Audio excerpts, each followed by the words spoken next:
토요일 새벽 예배를 하나님께 올려드리겠습니다. 오늘 하나님께서 저에게 주신 말씀은 레위기 4장 27절에서 35절까지 말씀입니다.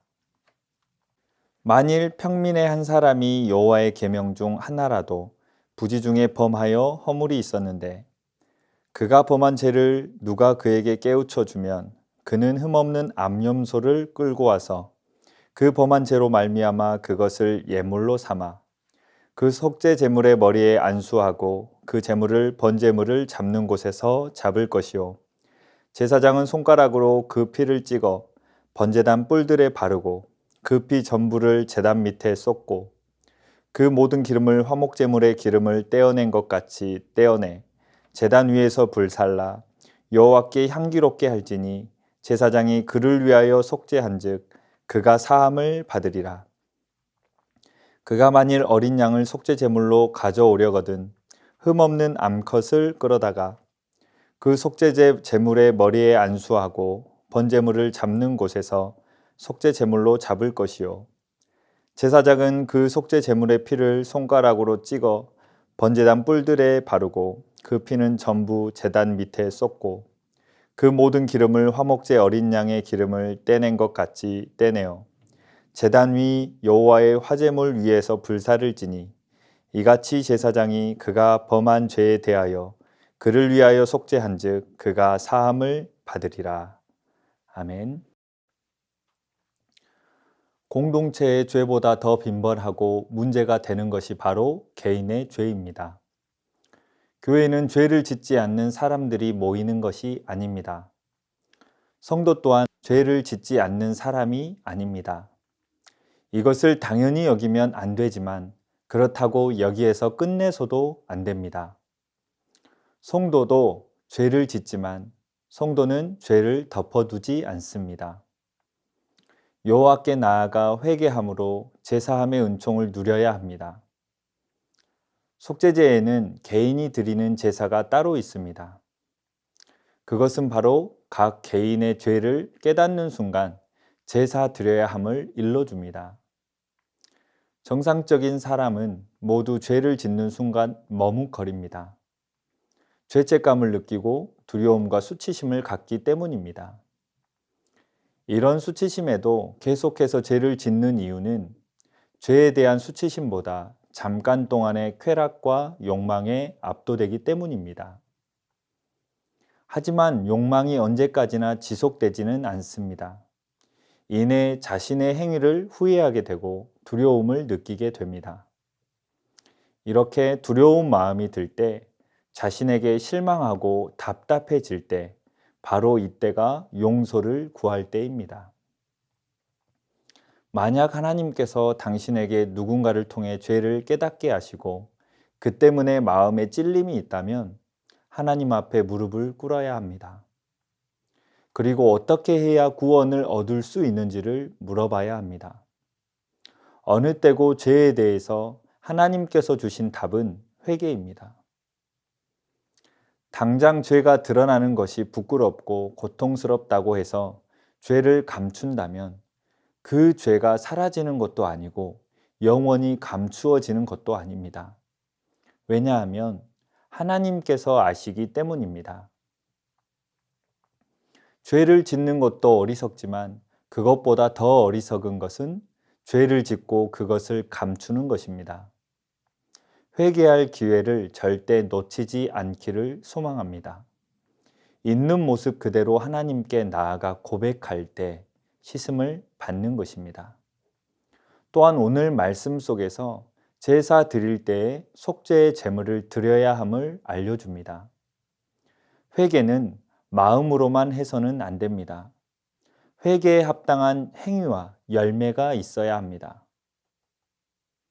합당한 행위란 죄에 대해 책임을 지는 것입니다. 또한 합당한 열매란 깨달음을 주신 대로 사는 것입니다. 은혜로우신 하나님께서는 죄의 책임을 자기 피로 속하지 않게 하시고 흠 없는 짐승을 통해 지게 하셨습니다. 평민이 속죄의 제물로 드려야 할 제물은 암염소나 어린 암양입니다. 제사를 드리는 사람은 제물을 태우며 그 기름으로 여호와께 좋아하시는 향기를 내야 합니다. 속죄제의 본질은 하나님의 마음을 풀어드리고 그분을 기쁘시게 하는 것임을 가리킵니다. 죄를 미워하시고 죄인을 보며 가슴 아파하시는 하나님의 마음이 풀릴 때까지 우리의 제사는 순전하고 온전해야 합니다. 왜 우리가 순전하고 온전해야 합니까? 우리가 온전하고 순전해야 하나님과의 관계가 지속되기 때문입니다. 하나님과의 소통이 가능하기 때문입니다. 그렇기에 우리는 용서의 은혜를 누려야 합니다. 죄는 반드시 죽음을 요구합니다. 만약 하나님께서 죄의 책임을 끝까지 물으신다면 우리는 모두 죽을 수밖에 없습니다. 용서받지 않고도 살 수 있다며 호기를 부리는 것은 교만이며 패망을 선택하는 것입니다. 우리가 누릴 수 있는 가장 큰 은혜는 용서받는 것입니다. 하나님께서 더 이상 죄를 묻지 않으실 때 비로소 우리는 다시 시작할 수 있고 영혼과 정신의 자유를 누릴 수 있습니다. 속죄의 제사는 우리에게 살 길이 있음을 가르쳐 주시려는 하나님의 사랑입니다. 하나님의 나라에는 심판의 문도 있지만 용서의 문이 있음을 기억해야 합니다. 어떻게 해서든지 용서받을 수 있는 길을 찾아 그 은혜를 누리는 것만이 우리가 살 길입니다.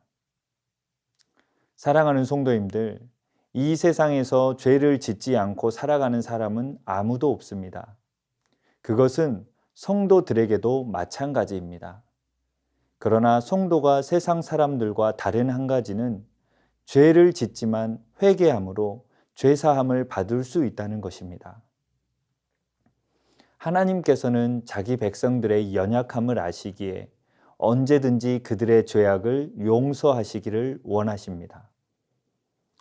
가룟 유다가 실패한 이유는 회개함이 없었기 때문입니다.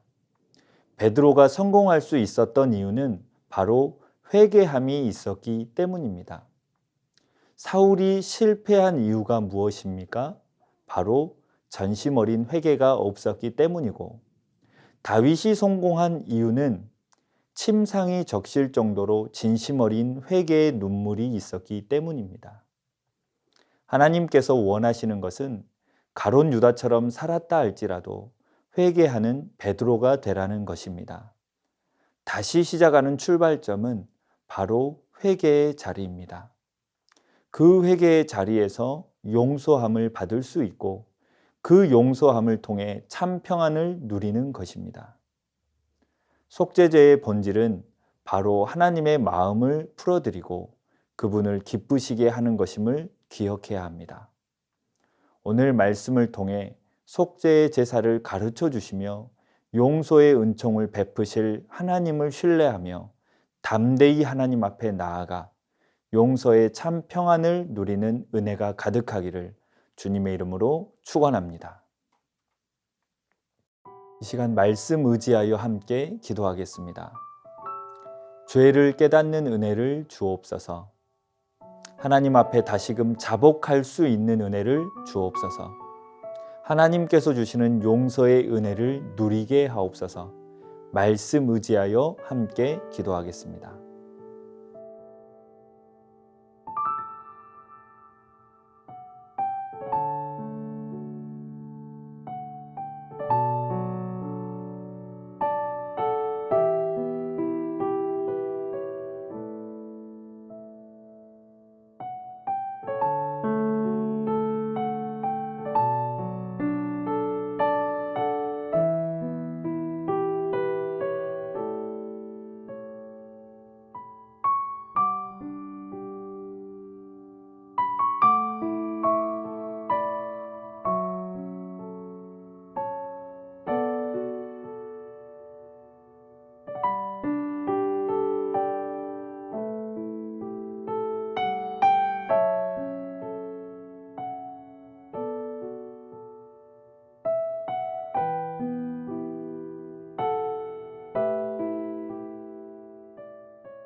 계속해서 나라와 민족을 위해서 기도하겠습니다. 바이러스와 질병의 위협으로부터 이 나라와 열방을 지켜 주옵소서. 3월에 있을 대선 가운데 함께 하셔서 하나님을 경외하는 일꾼이 세워지게 하옵소서. 이 나라의 정치, 경제, 교육 등의 모든 분야가 하나님의 뜻과 계획에 따라 인도되게 하옵소서. 이 시간 나라를 위하여 함께 기도하겠습니다.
계속해서 교회를 위해 기도하겠습니다. 하나님을 더욱 기쁘시게 하는 교회가 되게 하옵소서. 오직 하나님만을 사랑하고 그 사랑을 이웃에게 나누며 실천하는 교회가 되게 하옵소서. 특별히 다음 세대 겨울 사역이 진행 중에 있습니다. 바른 믿음으로 굳게 세워지게 하시고 하나님의 나라를 세우는 주역들이 되게 하옵소서. 주님의 기쁨의 세대들이 되게 하옵소서. 시간 교회를 위해서 함께 기도하겠습니다.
마지막으로 선교사님과 환우들을 위해 기도하겠습니다. K국 연미족 정부웅 선교사님을 위해 기도하겠습니다. 선교사님 가족 모두가 강건하고 감사와 기쁨이 넘치게 하옵소서. 매일 올려드리는 예배 가운데 성령님의 충만하심이 가득하게 하옵소서. 교제하고 있는 현지인들에게 아름다운 소식을 전할 수 있는 시기를 주시고 그들이 좋은 기쁨의 소식을 받아들일 수 있게 하옵소서. 또한 환우들을 위해 기도하겠습니다. 추명우 성도님, 김평수 집사님, 김인혜 집사님, 김영자 권사님, 김찬준 집사님, 정순금 권사님, 김봉남 권사님, 최혁기 성도님, 정송혜 집사님의 어머님, 김광순 집사님, 이길태 집사님, 박문천 집사님, 환우들의 몸과 마음을 회복시켜 주옵소서. 선교사님과 환우들을 위해 기도한 후 개인 기도하겠습니다.